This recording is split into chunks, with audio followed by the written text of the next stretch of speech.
I'm Margie. Welcome to my channel. If you're new, welcome back to my channel. If you're not new, we do shenanigans here. And in today's shenanigan, I will be talking about my absolute favorite thing I've ever made, my Russian court dress, which is a loose replica of Olga and Tatiana Romanov's Russian court dress from 1913. So, addressing the two elephants in the room. Elephant in the room number one, my usual PSA, public service announcement, disclaimer, everything. This video is not to be taken in a political context of any kind. I am absolutely anti-war in Ukraine, anti-Tsarism, anti-feudalism, anti-imperialism, and colonialism. Those things suck, and I am genuinely disappointed and heartbroken that the war in Ukraine has gone on for this long. And you know, my fascination with the Romanovs and their clothing is just a fixation on the good parts of history and kind of the more personal and human parts of a history that, you know, when you look at it from another lens can be very grueling and disappointing. So, you know, sometimes as a history kid, you just gotta focus on the positives and what makes you happy. So that's PSA number one. PSA number two, for returning viewers, yes, my setup has changed to make room for this baby over here. She is Lady Watson, my new treadle sewing machine. Now that we've got those two things out of the way, the court dress. So why is this dress so personal to me? Why is it my favorite thing I've ever made? So let's start from the very beginning.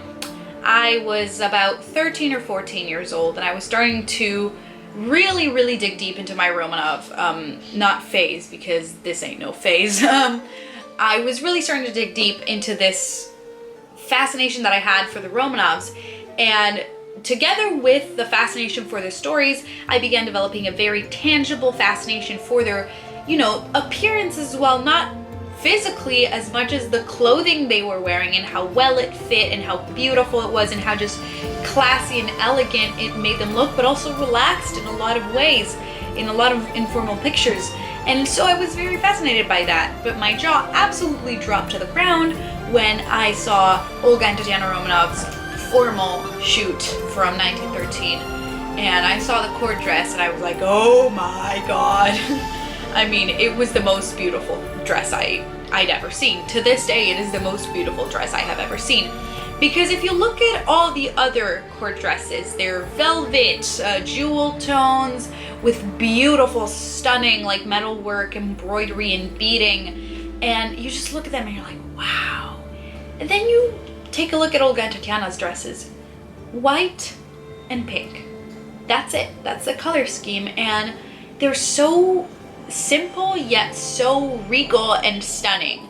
Of course, they're still very elaborate. I made the dress, so it's very elaborate, but it's not nearly as elaborate as the other dresses, and I think that's what really made them special to me, that they were so simple, yet so elegant and timeless and classy. That was also the age that I was starting to get some historical sewing videos on my YouTube recommended. So I started sewing, and this is why I started sewing. I was saving the story for this video specifically.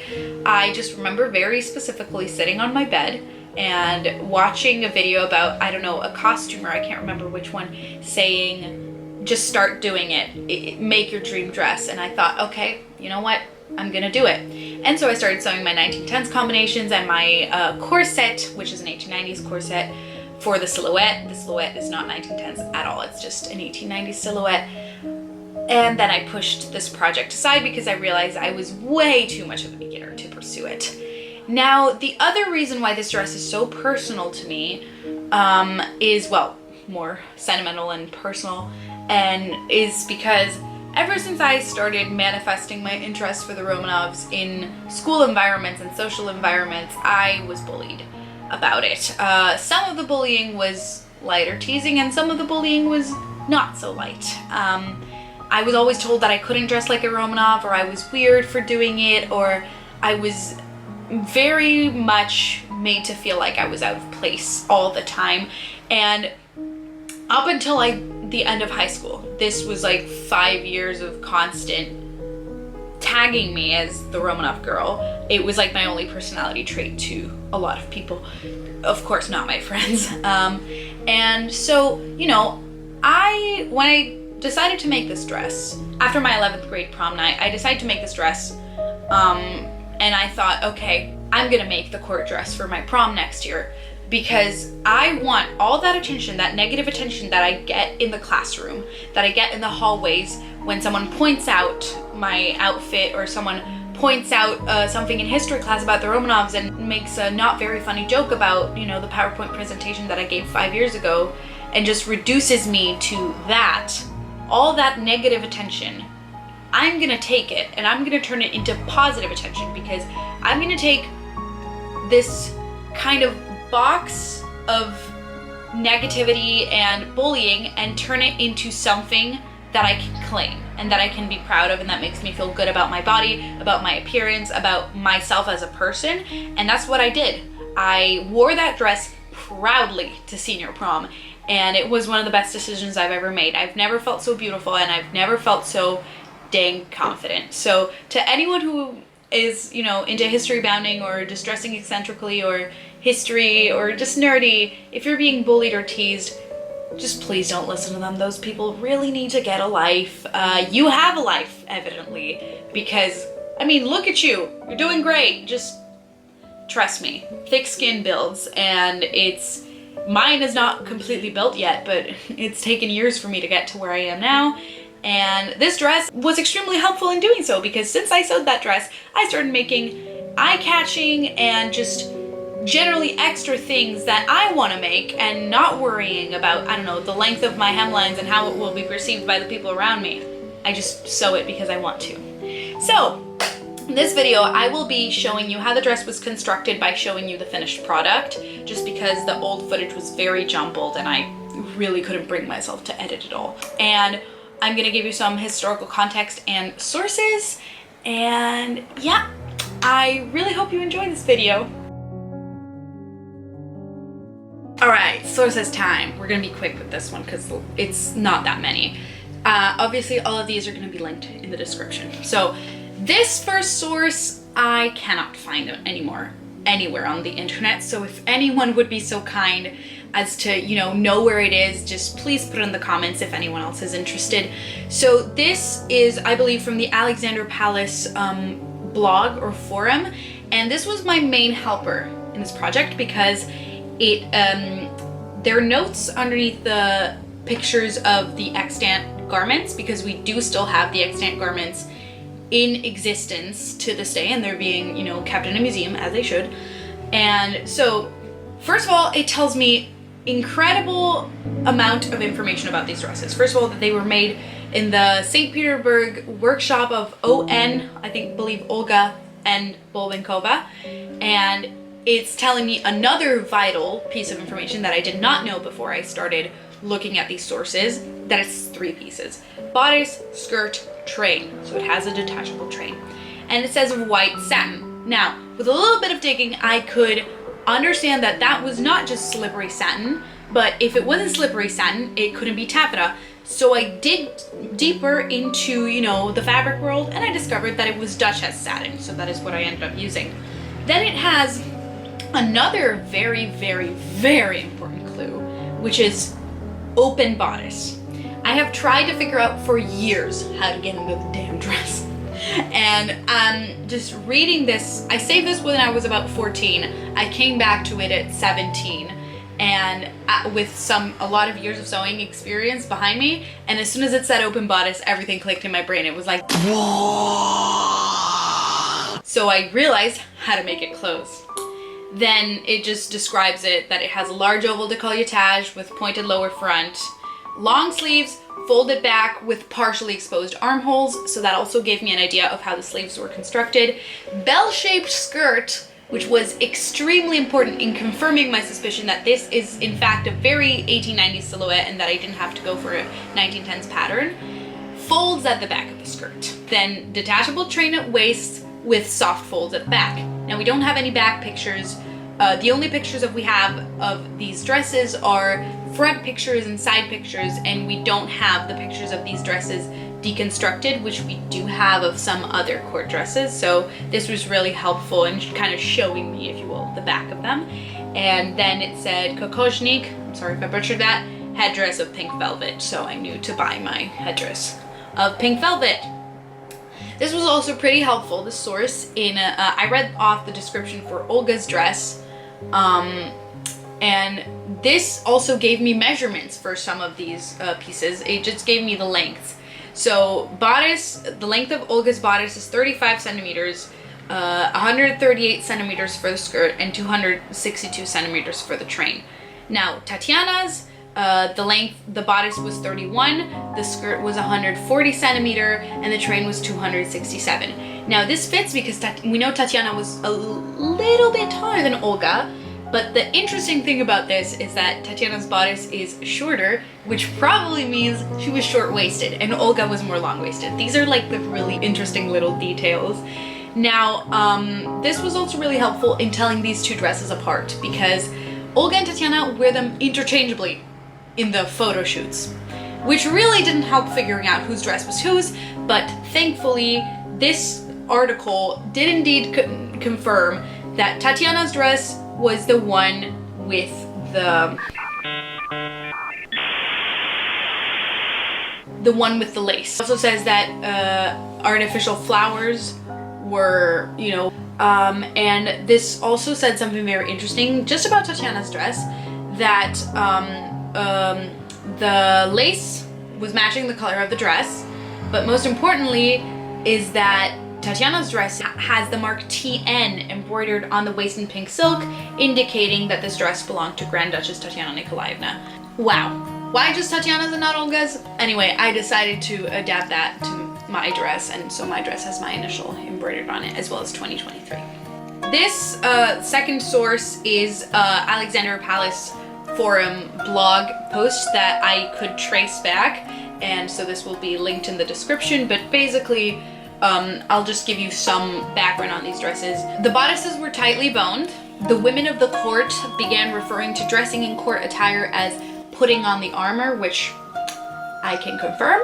So the style of the dress remained unchanged from around 1834 to 1917, which was the revolution. The first change to this dress happened in the 1840s when the velvet overdress, the sarafan, and the silk underdress, the kaftan, were separated, were adapted to fit contemporary corseted fashions, so they were tailored to the body. So the sleeves are called Muscovite sleeves or hanging sleeves, and they are a very particular type of sleeve, I have noticed, and they're typical of these dresses. I couldn't really find them in any other dresses I've ever seen.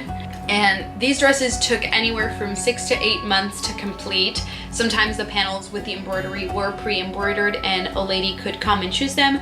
There was a particular color etiquette that I will not be getting into because my dress was not colored, so it's not relevant to this video, but I do encourage you to, you know, research that because it's very interesting.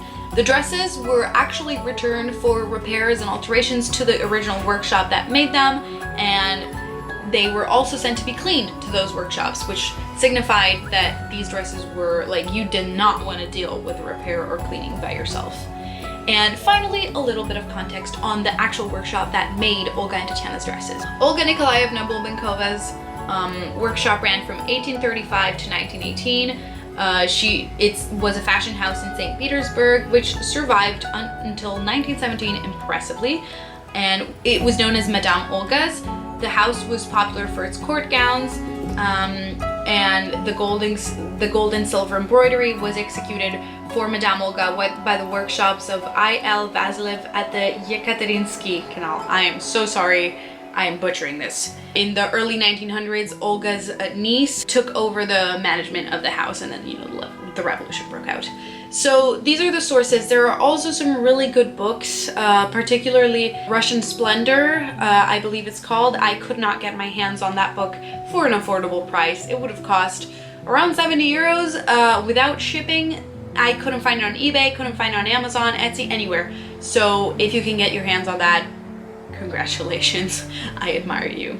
So now, on to the guts of the dress. Okay, here is the bodice. As you can see, it's lined with this cotton sateen and it's got a waist tape. I embroidered my initials, MS and 23. That's not a 20, that's not a 2. I realized it looks like a 2 now. this closes here. This was inspired by the source that I had read about, you know, Tatiana's dress having her initials embroidered on the waist. I didn't know what the waist meant in that context, but I did assume there was a waist tape involved. So every seam is double boned except for the front seams, where it is one single channel, but there are 2 zip ties just for more strength.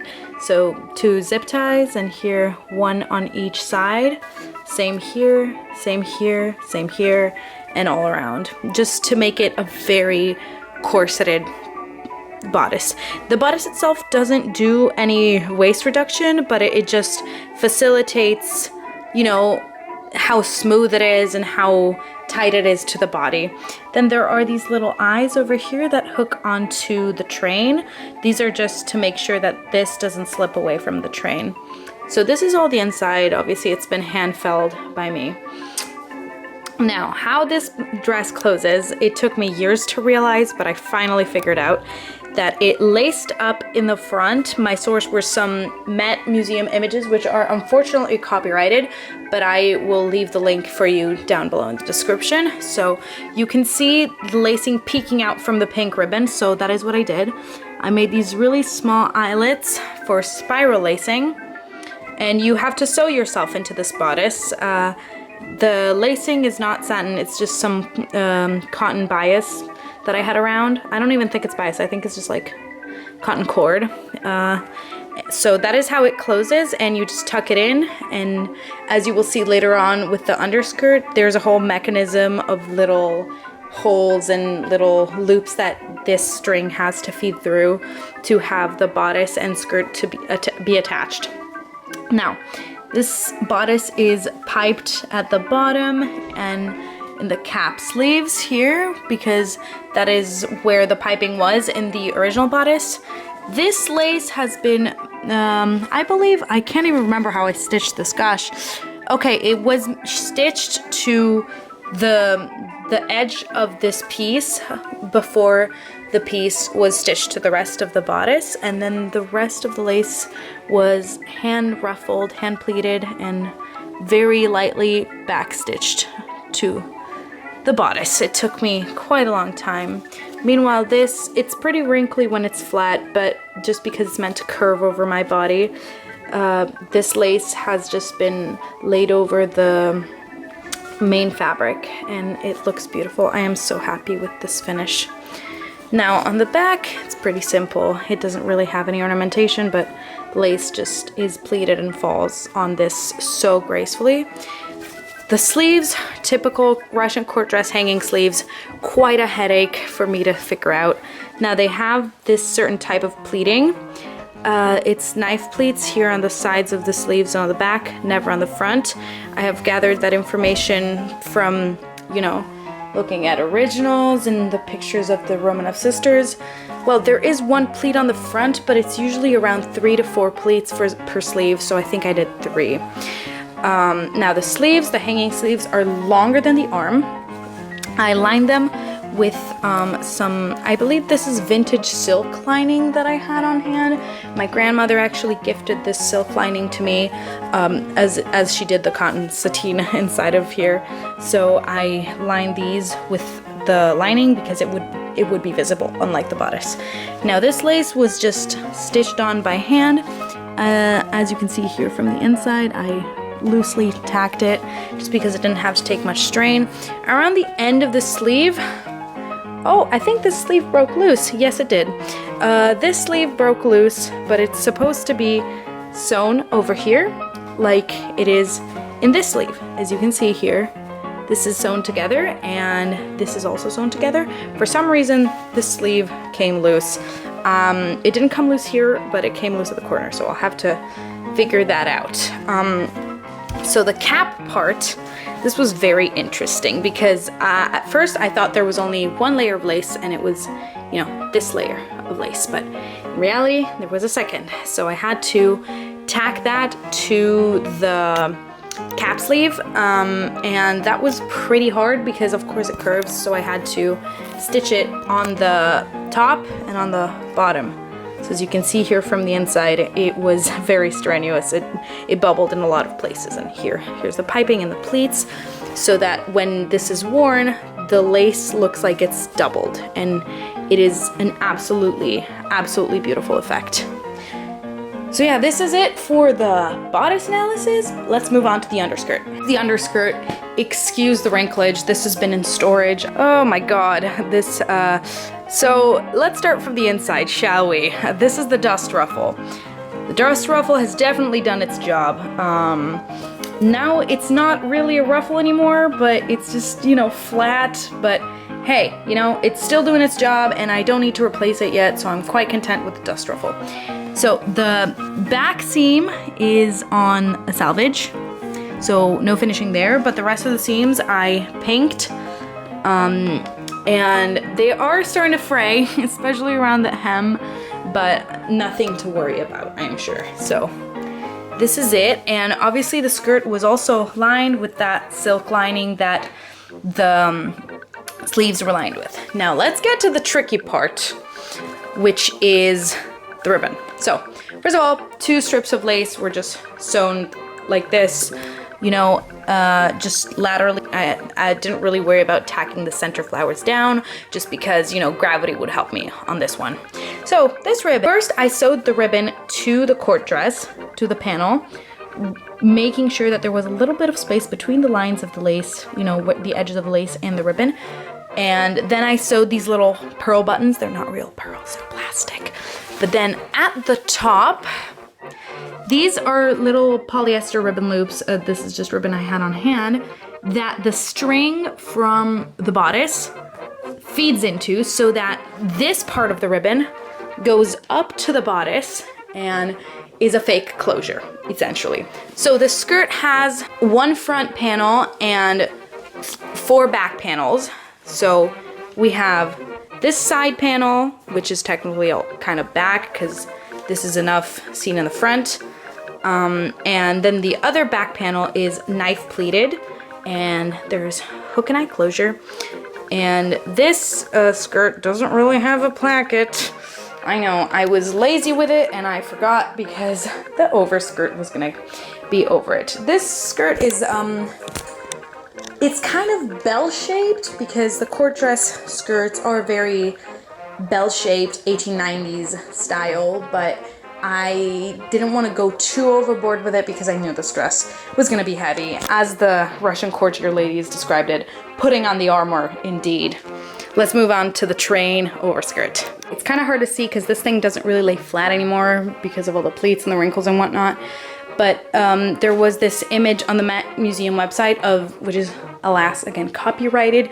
I will do my best to source all the stuff that I use and put it in the description. But it was this kind of triangular rhombus shape, and I was really confused as to how to obtain it. It was just a question of fiddling with the fabric, you know, until it felt right and until it looked right.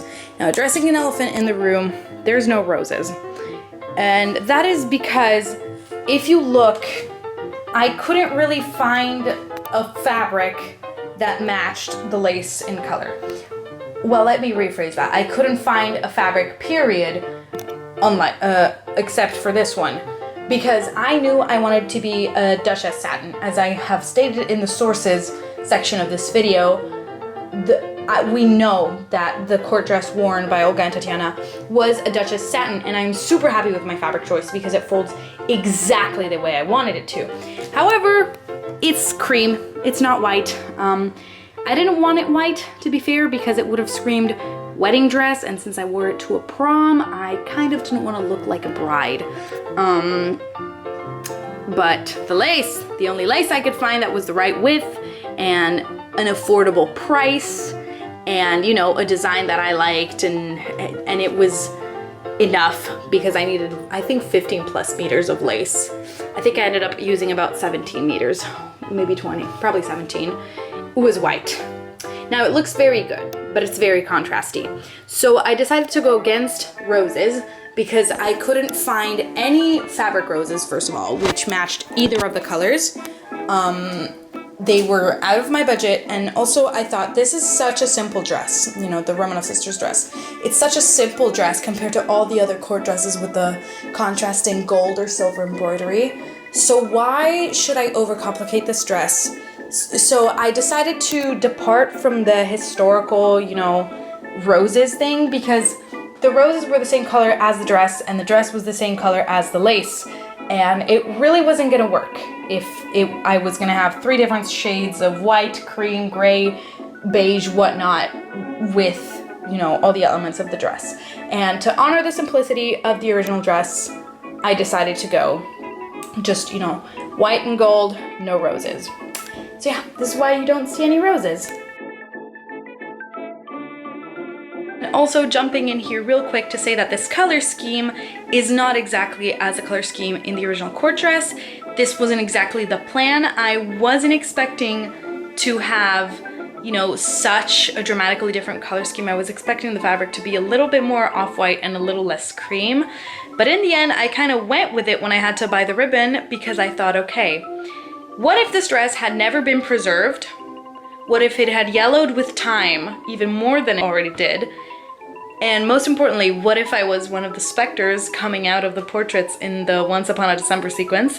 So I decided to go for that kind of like gold, glittery, muted pastels, but also kind of like subtle jewel tones palette, and I'm really happy with it. We have the kokoshnik. Please, anyone that speaks Russian, I am so sorry I butchered this. But so this is my kokoshnik tiara.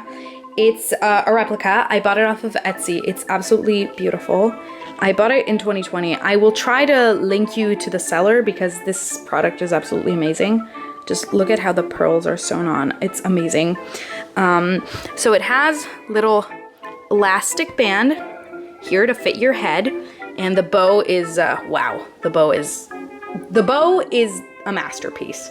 So I sewed the veil onto it. The original did not come with a veil. As you can see, I tacked the veil on because Olga and Tatiana did wear a veil with their kokoshnik.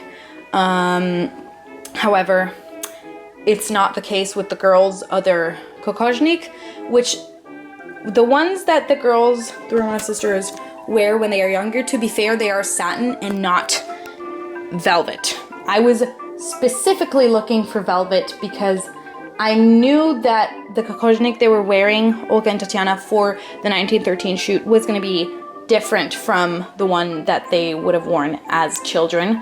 I believe their last court shoot where they wore those headpieces was 1911, so they probably had no ones by 1913 to match their dress ribbons, which is what I tried to do with my dress ribbon and my kokoshnik. So yeah, this is the whole ensemble.